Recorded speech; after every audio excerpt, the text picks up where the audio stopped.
All right, here we go. Take one. On May 12th, 2021, Oliver Oley Taylor, a 17-year-old trans male, was kidnapped and shot in Oregon. This was the 26th reported violent death of a transgender or a gender non-conforming person in 2021. Why? These victims were killed by acquaintances, partners, or strangers, some of whom have been arrested and charged, while others have yet to be identified. Some of these cases involve clear anti-transgender bias. Why? I don't really understand the reasons, but it is clear that many perpetrators of hate, they live in fear, and they don't have the ability to think for themselves, which is something that I'm going to explain in a minute. My guest today is a transgender male who hosts an amazing podcast, which he is going to tell you about. Please stay tuned. Take back your story. Show the world you're the best. Bring light instead of darkness. Get to the world and nothing less. Darkness, we find the light. Clarity is soon in sight. Together we can make the fight. Darkness, we find the light.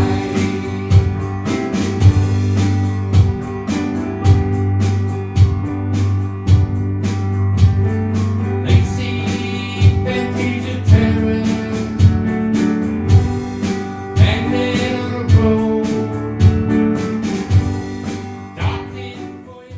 Yes, that's amazing because that's the message, man. In recovery, you got to reframe that stuff and now use it as your advantage, your ability to affect humanity through the suffering or through the trials of your life. You can turn that into amazing things. And then guess who's got the power at that point? You take your power back. Hey, my name is Eric McCoy, and I'm getting ready to get high. I almost seem to get a little more brazen in my declaration of getting high as, bold and I guess no shame in my game, right? But I'm looking forward to the day that I can actually declare this and feel no need to explain what I mean. And today I'm not going to. And if this is your first time listening, watch some of my other podcasts and you'll kind of get a better understanding of what I'm talking about. Now, for those that know me, I have very little, if any, care about what people think of me. And this hasn't always been so, but through many years of learning to care and learning to love myself, that doesn't seem that important to me anymore. And I'm about to say something that I rarely ever say because I never think about it. But I don't define myself as racist and have no hate or dislike for anybody because of physical qualities, your appearance, color, gender, sexual orientation, et cetera, et cetera, et cetera. But it's funny to me, by me saying that, I actually believe I sound racist. And anybody that has to clarify that, they typically are. Now, there is a reason that I am discussing this, which I'm going to get into in a moment. Hatred, and in the context that I am discussing regarding racist qualities, is one of, and what I basically view as the greatest insights related to weakness. My book, Pain, Failure, and Misery Are the Stepping Stones to Success, I cover an enormous amount of information. And I even go way beyond substance abuse. But in one chapter, I delve into personal power and thinking for oneself and not through the minds of other people. Now, it is clear to me that hatred is taught. as young children that have never been brainwashed by parents can actually sit in a room with all nationalities, races, genders, colors, with no conflict and no thought on the differences. Now, by looking at that, we have in what I view as mindless people that can't think for themselves, that are full of hate. Now, we could also look at hatred within agendas, religions, and I'm going to ask some questions on this, but religions by many of those that practice are grounded within judgment, and they're grounded within hatred. Now, my interest in discussing this is going to lead to my guest, who is a transgender male who I am proud to call my friend. I see a man of courage. And for many transgender people, right, living openly can actually, I believe, be an act of defiance in a society that continues to get rigid cultural norms for gender identity and expression. Transgender people face stigma surrounding who they are from an early age, often rooted in inaccurate beliefs and politically motivated attacks on transgender identities. Transgender people have devastating levels of discrimination and harassment in the workplace. Transgender people are especially vulnerable when it comes to accessing social services and healthcare, including, finding doctors who respect and affirm their identities. And we can go on and on and on regarding inequalities, right? Such as, even family issues, legal equality in the definition of hate crimes, and even facing disproportionate rates of poverty and homelessness in the United States. Now, Lona Currie, my guest, is the host of a podcast called Recovery Soulfood, and I'm actually can say that I was very recently on it. And since I don't care, again, what people think, and again, I would say, again, he is a friend of mine. I look at a lot of people out there that, may say like, oh yeah, they're a friend of mine, until they're questioned by certain people, right? Lana, I want to thank you for coming on the show today, and I really appreciate it. Man, I want to thank you for having me, first and foremost, because as excited as I was already to come on your show, just listening to all of what you're saying right then just makes me even more excited to be here, because I feel like we're going to have a very intelligent, very open, and a very heart-to-heart conversation right now. And I think that it's a conversation that needs to be had.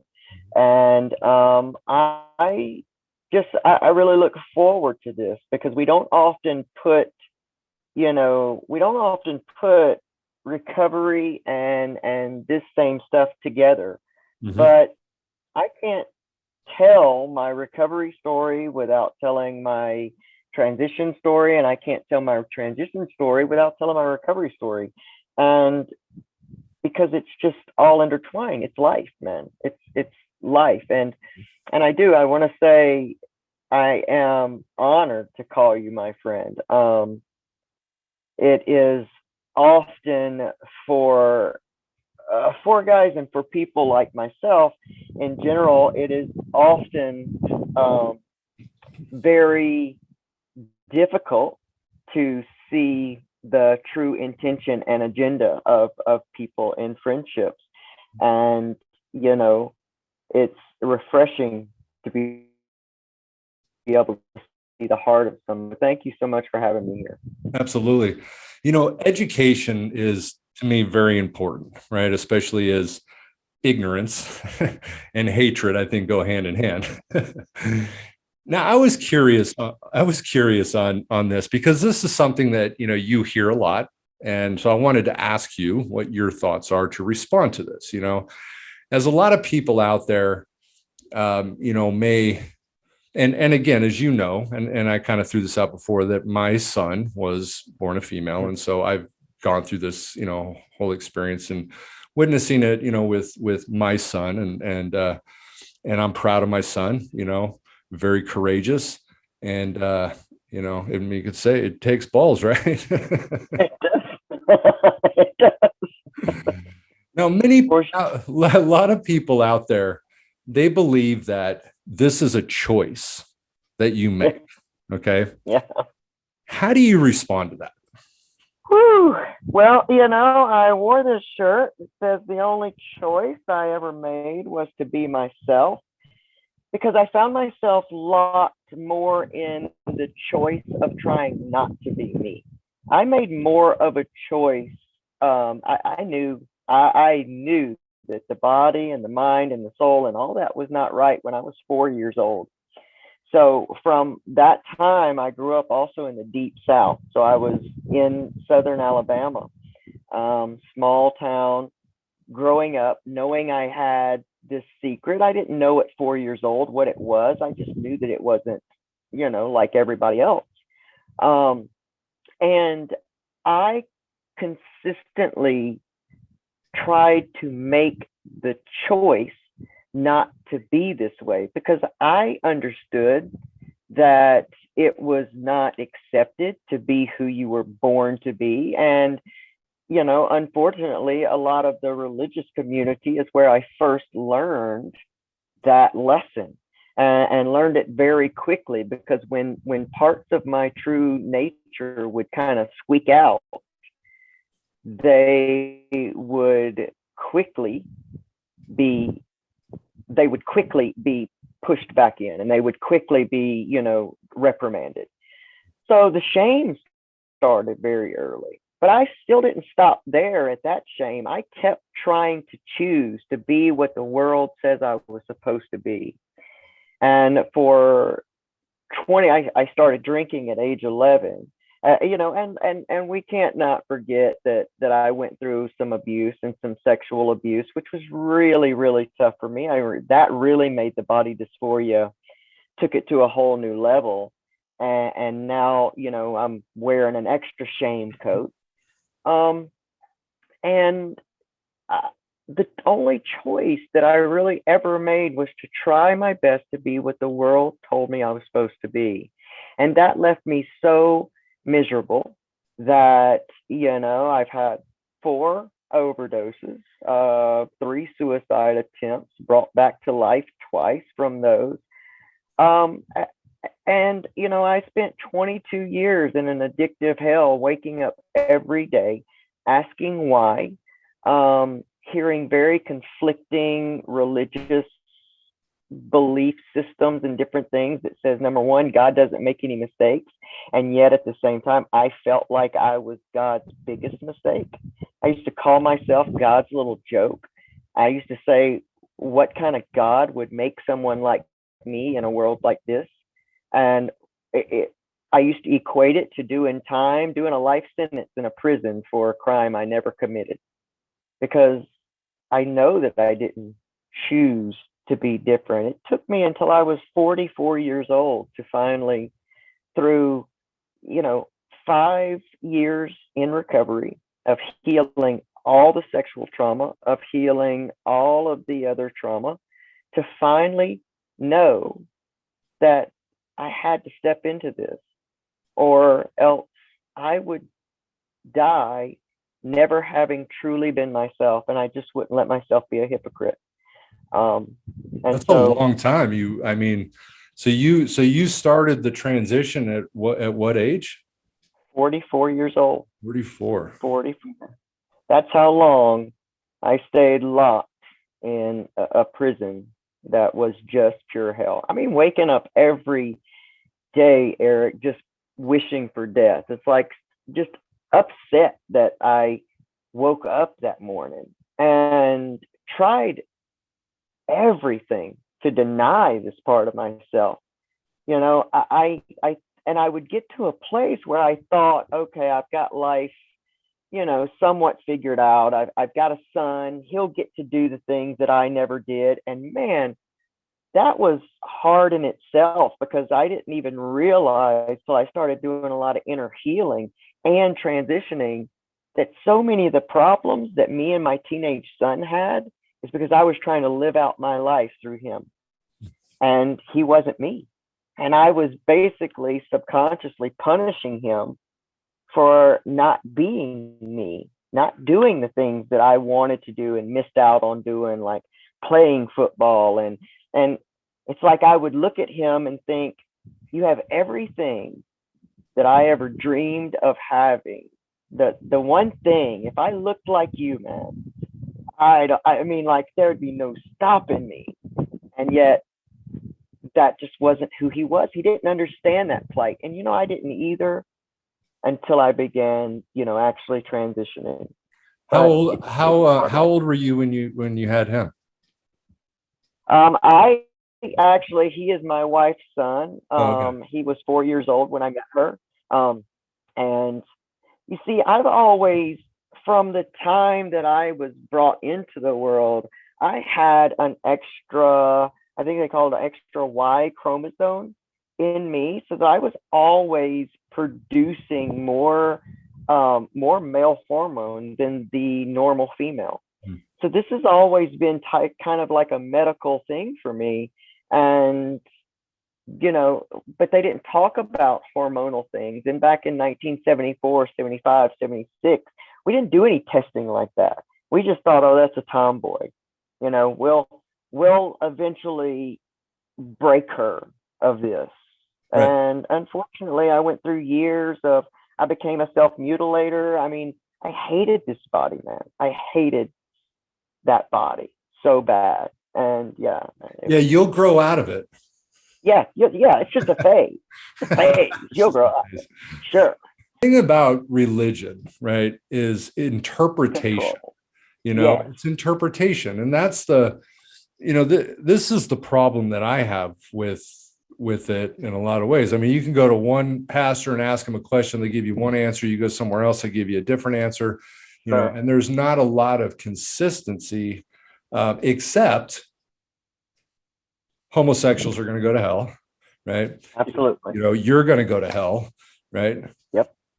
I mean, like there's certain consistencies, but everything else, there's so many variations and changes, It's so many times we like to stay in our ignorance. We don't like to expand ourselves enough to look into what makes us uncomfortable. So we think if we put a stamp on it that says, well, God said so, then that excuses us.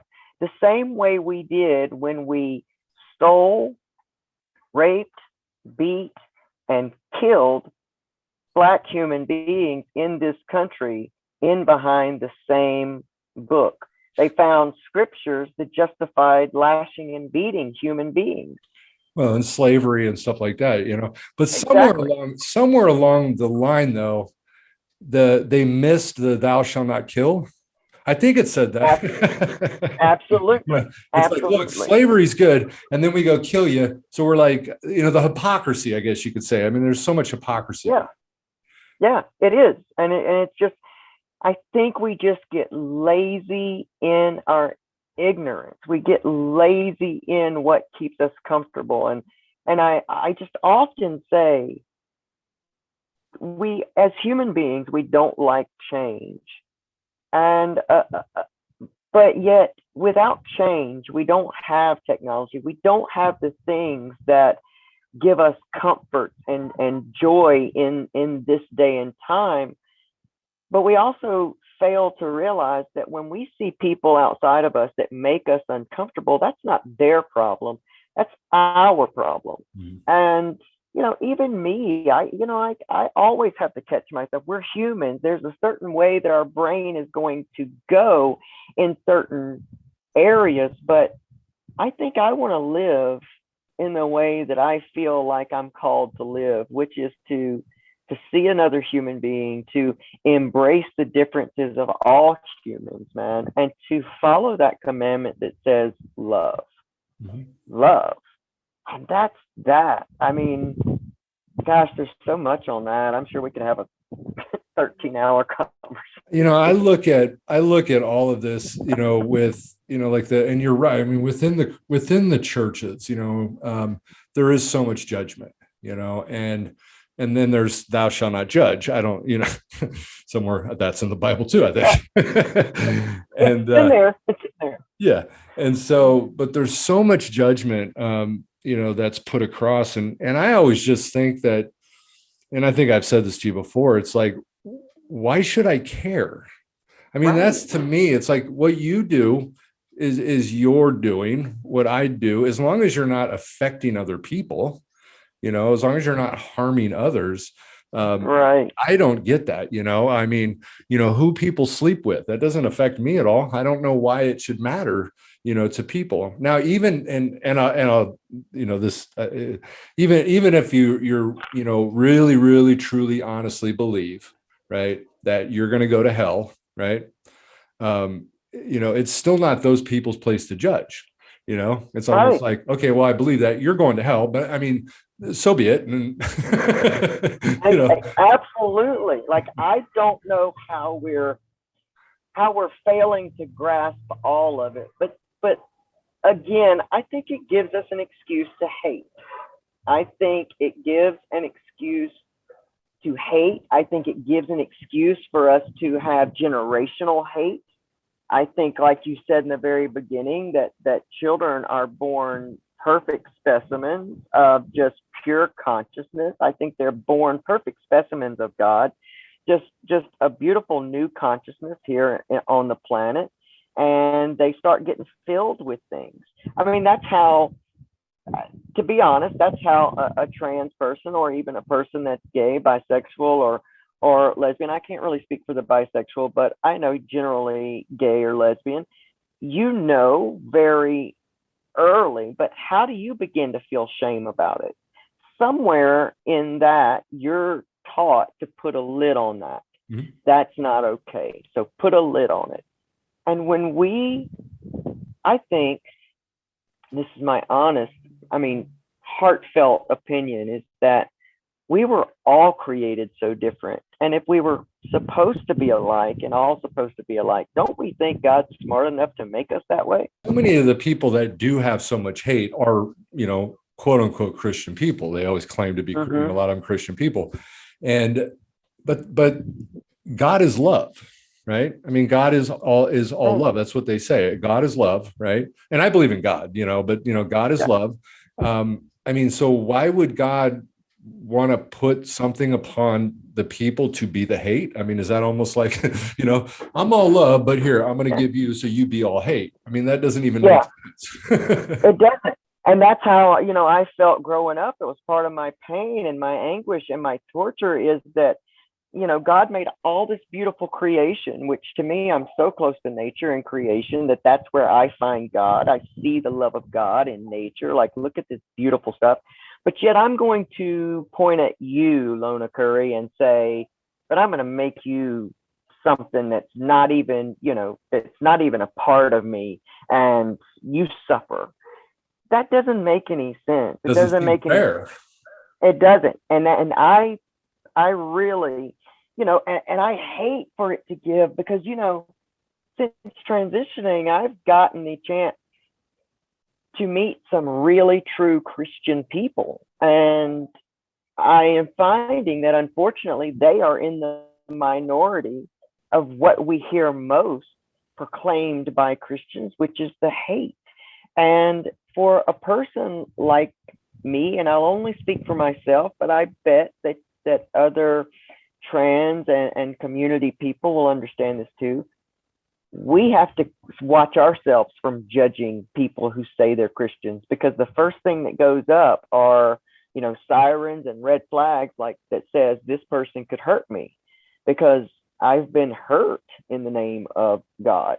I've been shouted at and spit on and brutally attacked. Again, like, you're a sign of courage. I mean, you really are. You're like the image and picture in my head of courage, because that is, that's like almost what I kind of said in the beginning. It's like the act of defiance, against the society or cultures that we live in that are completely against this, yeah, it's got to be tough. You even study, psychologists. I mean, like gender identity or identity crisis, is something that a lot of psychologists think everybody goes through.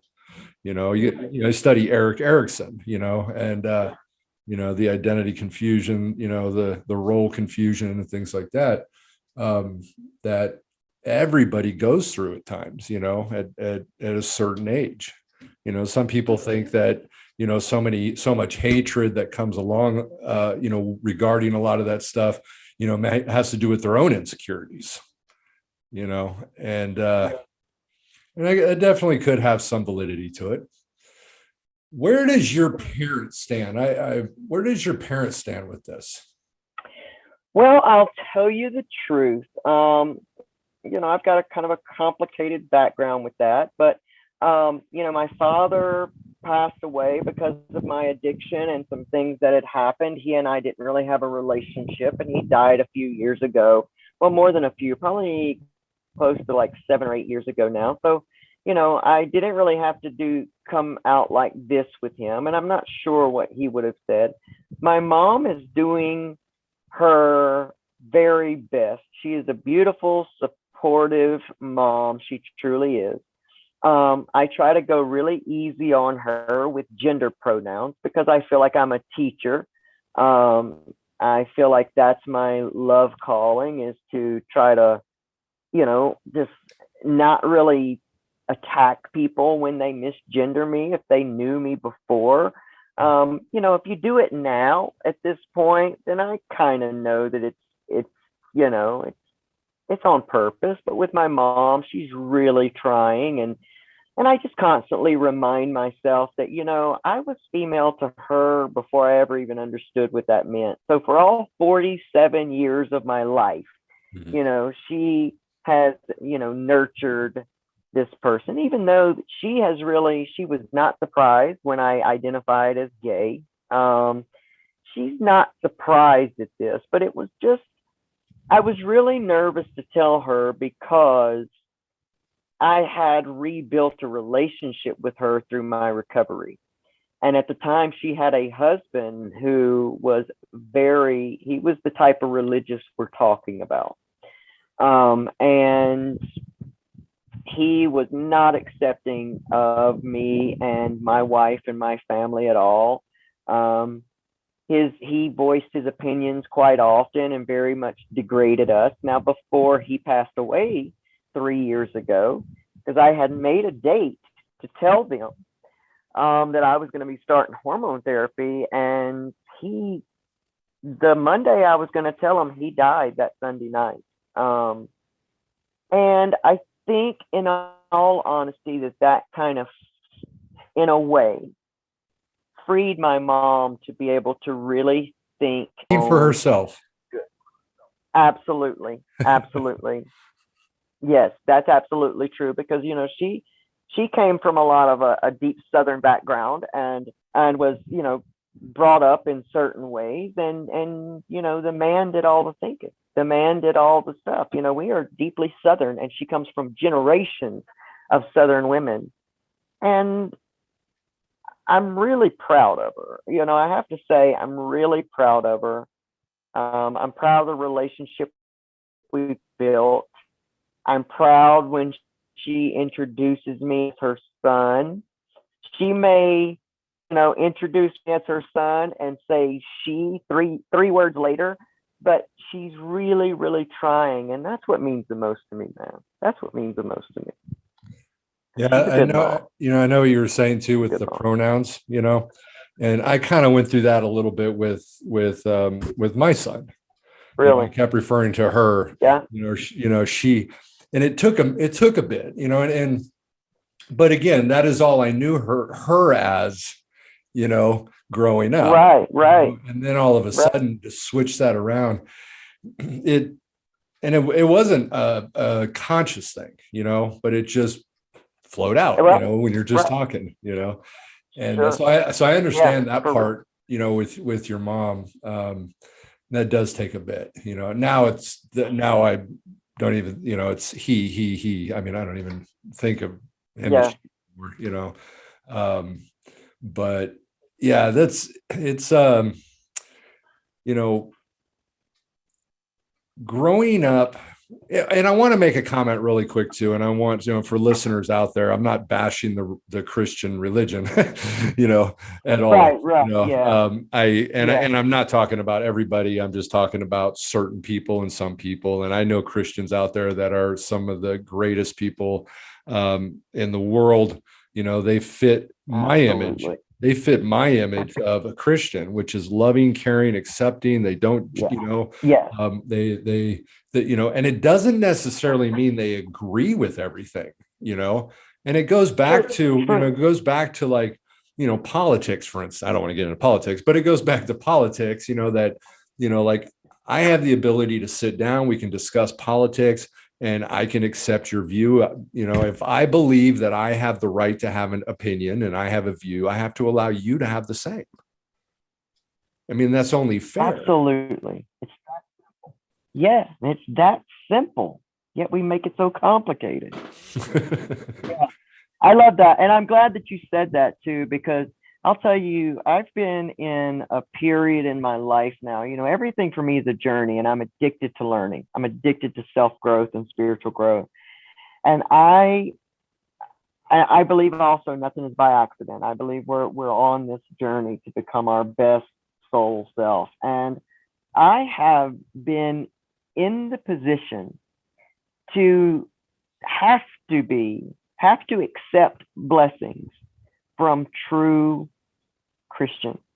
And there's been people in my life this past year, even right now, that have really, really changed my heart and my view about exactly what we've been talking about. And I needed that.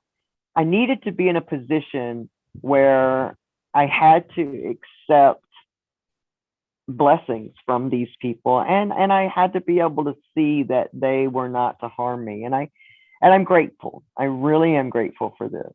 I am. I truly am. Now, do you feel that, so you're a female to male. Mm-hmm. Now, when a male to female do you view the criticism and racism as even stronger? Oh, yes.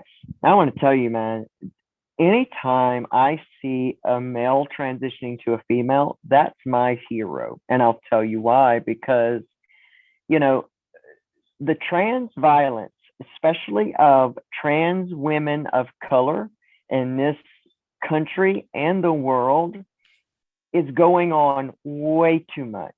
And it's still not being dealt with. It's not being brought into mainstream knowledge.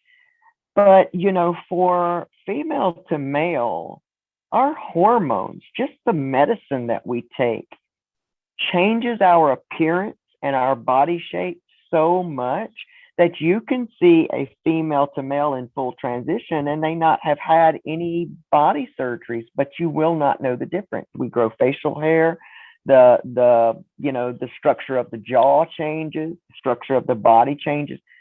But for male to female, their hormones don't do the same. So oftentimes, for when you see, and I want to challenge everyone who hears this, whether you hear it as soon as it's put out or you hear it 5 years from now, I want to challenge everyone to, every time you see a male to female person in transition out in the world, stop and look at them with true courage, because these are the people that get the most. I mean, these are a lot of, I know so many in my support group. These are men, okay, that have had jobs for 40 years doing what is masculine jobs, that are now walking in as who they truly are. I can't imagine what they must go through. So when you see somebody being their authentic self, man, I mean, stop and say something to that person. You don't have to call them out, but just tell them they're your hero. Just look at someone like that, because that's how bad we're all supposed to be ourselves. That's how bad the inner truth of you gnaws at you, whatever that is, whether you're in transition, whether you are, you know, gay, lesbian, or bisexual, whether you are like a friend of mine who was a nurse who felt the calling to be a hypnotherapist. I mean, whatever your passion, your true you is, be it. And let trans humans be someone that opens the door that says, man, if they can do that, I can do what it is I'm feeling called to do. I think that's part of our job. I think we have a job to do. It's not only just being who we are, but teaching the world to be authentic. Because that's the God within you, man. And I love what you said, courage. I mean, that is the key. I mean, that really is. I mean, that is the biggest, greatest picture of courage, to come out in a world where you know people are going to judge you. You know, Yep. you know people are going to criticize you, and to be able to walk out and to be you, you know, and that's got to be scary. Oh, it's terrifying. But the alternative, the being miserable, being suicidal one more day, being just this person locked. I mean, just imagine being locked in solitary confinement for a murder you never committed. You're sitting there and you're hopeless. I can't do this. I'll never be able to do it. I mean, trans healthcare is slim to none. I mean, we're making great strides in that if you have a good job with good insurance, you can, you know, it can be medically necessary. But if you don't, because like you said in the beginning, there's so many of us that live in poverty. There's so many people, and people will say, well, you know, a lot of these people turn tricks, or a lot of these people sell their bodies and they don't tell people that they're not truly female. Well, we shouldn't live in a freaking world that makes it so hard for someone who's being authentically themselves to just work and make a living. They're not tricking their bodies because they have another choice, because they just want to do this. They're tricking their bodies because they got to eat, because they got to, and generally, a lot of times they're homeless. Many times these people have been ostracized by their families, put out on the street. They're you know, they're surviving. So before we judge, let us walk a mile in someone else's shoes, you know, and think differently. Let's expand our mind. And that's empathy, you know. I mean, that's the key. That's the principle. I teach this, you know, daily. I mention the word empathy in the class I teach, to the people working to become counselors. And that's the key. I mean, it is. It's about, you know, and again, it's not about agreeing. It's not about, you know, it's about just trying to understand. Yeah. That's it, you know. Yeah. And I mean, I've worked with a lot of clients over the years that, you know, I've had to really dig deep to try to understand them. And I get to the end and I'm like, I don't agree with this person at all, but I get it now. Yeah. You know? Yeah. And and that's what I wish people would do. Me too, man. You know, because there is a big difference. You know, there is a difference between the empathy and agreeing, you know. Absolutely. And because, you know, like, you don't, you know, it's that's always the thing I think is kind of funny, though. It's like, you know, you have your path, you do what you're doing. I don't have to do it, you know, but I can love you and I can accept you, you know, for who you are. And you know, and look for the similarities. That's the other part too. Absolutely. You know, absolutely. I mean, there's so many things that I can look within people that instantly I'm thinking separation. I don't agree. There's all this differences. Yep. But if I really start looking for similarities, that's how we bring people in. That's how we bring people together. Absolutely. You know, and I mean, I can, you know, I mean, I can look at anybody out there and I can find a similarity. Absolutely. Absolutely, man. Because we're, you know, we all have functions. We're all looking for the 5 basic needs, you know, security. I mean, all the things, to love, to be important. We're all looking for those things, regardless of the scattered details. We're all looking for the same things. we're all moving towards the same inner happiness. And I don't need you, I don't need anybody to agree or give me like the thumbs up. I just need you to respect me. Don't harm me because I'm walking in my truth. Yeah, you can pat yourself on the back. You don't need others. That's, and that's the beautiful thing about self-esteem. That's what self-esteem is. I don't need the approval. I don't need your pat. I can do it myself, Absolutely. And I just don't want you to beat me up. That's it. Yeah. Don't treat me like shit. That's right. That's right. Just respect that I am a living, breathing human being, because no matter what, you're drawing a breath in through your nose, I'm drawing a breath in through my nose. I mean, we are so the same and so connected. And the sooner, and I think sometimes, we're having this conversation and I love it. I think sometimes maybe that's what scares people, is that we are so the same. That does that scare me, that maybe I'm, and I've run across a lot of people in, when I was identified as lesbian, which a lot of female to male people do. But there were so many people that had that secret of, well, I tried that in college and I did this. But they were able to do something else, choose differently for their lives, because that's the choice. The only choice is when you choose to deny yourself, and that brings them into a place of fear. And maybe I make them nervous because of that. But, I've always been that person that people meet and say, well, I always, Joe Potosi, in fact, let me just tell you this story since we both know Joe. I love Joe, and Joe will collaborate this with me, but I had Joe on my show, and I just assumed that Joe knew I was trans. I just assumed he did. And I'd say a minute before I hit the live button, I said, well, I'm trans. And just in conversation, I said this. And I kind of saw Joe he did his best to hide this new shock, but Joe's so innocent. And I see him go down and start texting his phone.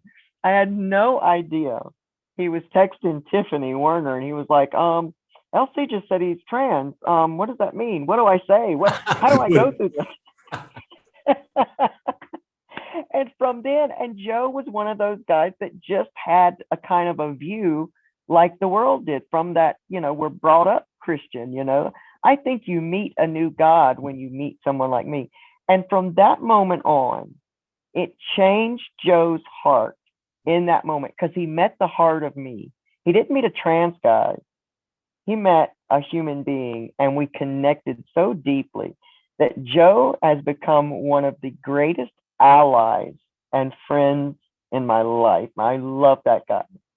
And he had one thing going for him too, though, is he had a big heart to begin with. Oh my gosh. It wasn't as easy or as difficult, probably, Right. Right. I think he just never, and that's what a lot of people go through. They just have never known that, they've never actually known someone going through this. And I think some people are scared to ask questions. And let me just say this, that, my message to us, all of us as trans people, is let's be a little more patient. Now, let's not get walked on. I'm not saying let's be disrespected, but let's take a moment to walk in the love that we're asking for from others. Let's take some moments when they're safe to take. If someone, is a genuine heart, I always judge the heart of a person. And I don't mind educating someone. Someone who's connected with my heart can ask me anything. Eric, you could ask me anything about anything, being trans, my life, or whatever, and I'd feel completely comfortable telling you. And sometimes people that are living in transition are just walking around in a trauma response. And we got to remember that these people are in survival mode. And oftentimes they're really pumped. And so if you misgender them or you say something that's innocent, but ignorant, they are liable to bite. And I get it. I really do.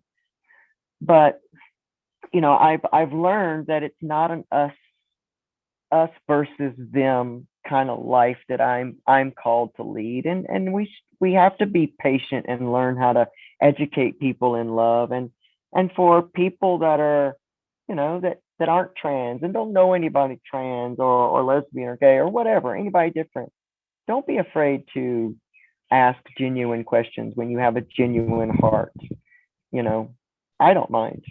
I do sensitivity training all the time for, different businesses. And, that's basically my message is let's just treat each other like humans, like you would want to be treated, in all honesty. Yeah, it's interesting. My wife, works for Planned Parenthood, and so she does billing and stuff for them. Of course, that's a company that is highly hated and disliked by a lot of people out there, and they do a lot of that, with sensitivity training, because that's really been a big thing. It is interesting because when we go back to the education part, I've actually learned just from listening to her with certain things, because now they're rolling into this, the non-binary,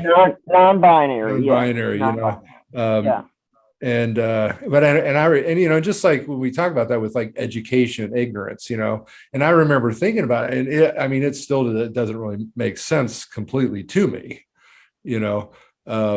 but it does. I don't care. The only thing that confuses me on it is the names they want to be called, them and they. Refer to pronouns hard. Them, they. It's hard. Yeah. It's hard to make it roll in a sentence, but like you're saying and like I'm saying, just because it's hard doesn't mean we don't do it. It's just different. It's way different, and I have to work on it myself. And again, like I was saying, like similarities are important to me, because that's how I bring people in with looking at similarities, and even with the context of, obviously I didn't have the gender identity, crisis situation, but I was definitely in the realm of not knowing who I was, especially with my drug use and all of that stuff and all of those years that I got very confused. Who am I? I don't know. I had no idea who I was. And that question, I am, was almost felt like an impossible question to answer for a long time. And I got excited when I started figuring it out, though. It got me excited. I'm a loving person. I'm a caring person. I work to have integrity. Integrity is important to me. Now, I'm not perfect, though. I always make sure that I don't want people to ever feel that I'm perfect. Not possible. Because mistakes actually also allow me to learn. Yes. Without them, how do we ever expand if we don't have them? It's like your book. That's what I say. Your book title tickles all my senses, man. It gets me excited because I believe that, from being a human being who woke up, angry that I was still alive another day. I am a person who now is so grateful for all of it. I'm so grateful to be transgender, man. I'm so grateful, not because, the world, has anything to say about it, but because for the longest time, I hated that part of me. I'm so happy to be this way. I get to know a sense of myself and live in so many different skins. I can't tell you how much of life we talked about this the other night when you were on with me. It's so wild that anywhere I wanted to go and anything I ever wanted to do, I've done. And we have this tendency to forget how, tenacious we are and how persistent and how much real get up we have inside of us, because we just focus on that give up. We focus on all the bad, but I'm so grateful for my addiction. I could not be this awakened without it. I would have never stepped into this transition without it. I would have never developed the courage and the healing to do that. And I would have just gone on hating life. And what a waste that would have been. I think superiority is actually inferiority. So when people think of that themselves as superior, above everybody, looking down on people, those people never grow. I mean, just think about it in that context, because there's nothing to learn. I'm above you, I'm better than you. So there's nothing I need to do. You need to do everything. And that's exactly what it is. And when people often, of course, I have an online platform, and pre-transition, we had a large, community, large crowd. And then, once transition became apparent and I, was saying it and talking about it more, we lost some, and then the hate comments would come. And in the very beginning, those hate comments would really, really hurt me. But it was because I was building my identity on being trans. And it wasn't until that, like I told you, my good friend Martin John, kind of opposed that a little bit. And I got pissed off because I was like, you don't understand. I deserve to get to say this. And he was like, that's not what I'm talking about. And it's so true. When you build your identity on something external from you, anytime that it is challenged or pushed or disagreed with, you're going to come out swinging. And I tell my soul warriors, I call my audience, I tell the audience all of the time, don't regret your past. Don't regret your life, because there's somebody sitting in a house that you think has it all, and they'll never have what you have. They'll never have the reason to awaken and know who they truly are. They'll never have that because their back hasn't been pressed so far down as yours. Their face hasn't been down in their own vomit. They haven't had to compromise their morals or values just to survive. You have. And there's no accident in that. Learn to love every part of you. And I get too excited, man. I had a client that I'd worked with a while back who was a transgender, female to male. And of course, I'm not going to ever disclose this to anybody, in groups or anything like that.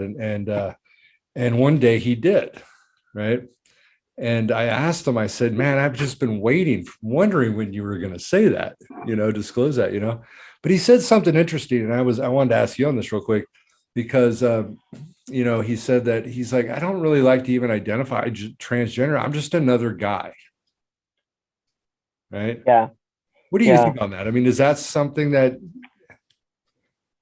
So when I first began transitioning and I was still in that identity walk, I felt that way too. Like, I didn't really want to have to identify as trans. I just wanted to be seen as a regular guy. And for me, I started slipping into some of those toxic masculine traits in order to make sure I was falling in line with the guys. So I made sure I could be seen by the guys. And I thought to myself, wait a minute, something about that doesn't feel quite right to me either, because then I'm denying other parts of myself. I'm wasting way too much time trying to make sure that I'm standing right, walking right. I've got this unique existence. That's get to be me. And it's the same thing about the name, and I understand why a lot of trans people change their name, and I'll change my middle name, of course, but I, felt kind of pressured in the beginning. Everybody's like, well, what are you going to change your name to? Change your name. And I was going to, until I really got deep into that whole identity thing. And I thought, no way. This name was a nemesis to me when I was young because I felt like it was too feminine. And then I grew up hating everything about me, turned it around in recovery, built a name where, you search me in Google and you're going to have to go 5 pages before you see my criminal record, when used to, that was all you would see. I've spent a lot of time, effort, and done a lot of healing to embrace this name. I think I'm going to keep it. Because I see, what you were kind of saying, though, is like you were trying to be somebody else. You were trying to pull out these masculine qualities that didn't really fit with you, right, and to be something that you weren't. And that just goes right back to the same thing that you were doing. Absolutely. Absolutely. And that's exactly how I felt, man. That was exactly how I felt. I thought, okay, now wait a minute. Now, I'm doing the script to the other side. Exactly. Now I'm denying this other part of myself, and I don't want to do that either. And I often tell people, for the trauma that I experienced and growing up, with a battered mom, femininity to me was equaled weakness. It equaled, vulnerable. And so I denied that for so long, and because I just couldn't embrace it in that body. It just did not feel good to me. But as I began to start transitioning, love to see who I am in the mirror, I really at that time started embracing my, femininity, which we all have. We're all born with masculine and feminine. We're a balance. So I'm really looking in these days in my life for balance, like that. And I'm grateful to be, like, now I see women doing such amazing things. Women have come so far, and I'm just so impressed by women, and they're just so, I just love this women's movement. I'm just, I don't know, man. I'm just grateful for my life, dude. I mean, I can't say anything other than that, but I'm just so grateful for my life in every way it shakes out. Ever since we first spoke, and you always have this excitement, and I see that and I feel that and I love it, because that's the type of stuff that I try to bring out too, and it kind of like it lifts people's moods. You feel a little better, let's laugh a little bit, Let's do it, man. Let's do it. I mean, just a smile changes. I mean, it's just science, man. A smile changes your whole emotional state. And that was my recovery program. I didn't realize I had as much control over my reality as I truly did. I did not realize that I could learn to think about what I wanted to think about, that I could learn how to uplift myself, that I could learn to use my past as a motivation versus, a noose. And so learning all that, it gives me pure joy to share that with other people, man. This joy. Tell our listeners real quick about your podcast. Okay. Well, Recovery Soulfood, we kind of do a same conversation type deal every Saturday, or sometimes it's Sunday nights at 8 p.m. Eastern Standard Time.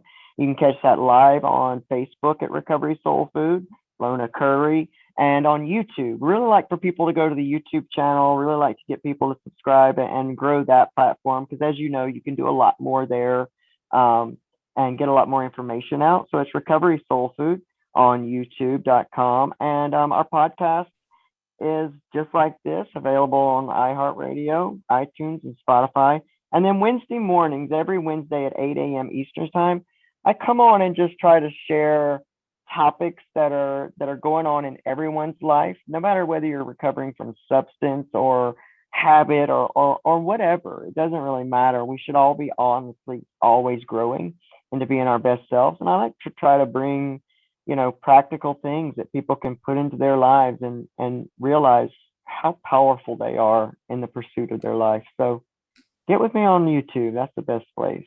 Awesome. Hey, I want to thank you so much for doing this. And I want to thank you for getting high with me today. It was a good time, man. It was a good time. I want to thank everybody for tuning into another episode of High Wall Clean. Let's keep getting high. Well, let's do it clean. See you soon. Thanks.